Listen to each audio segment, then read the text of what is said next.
You ask Tiger to calculate. This deals with linear inequalities with one unknown. The final result is a smaller than -45. Let's solve it step by step. Swap sides.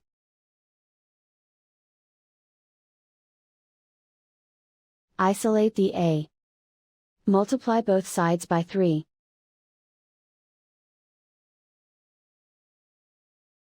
Group like terms.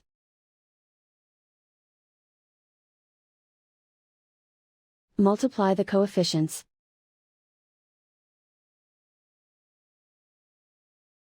Simplify the arithmetic.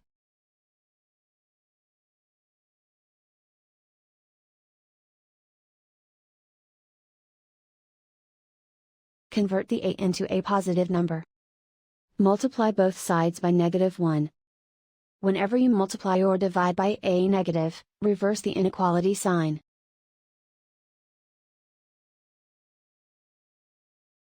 Remove the ones.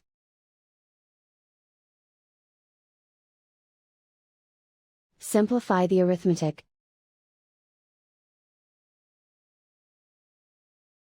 Plot the solution on a coordinate grid. And so the final result is a smaller than -45.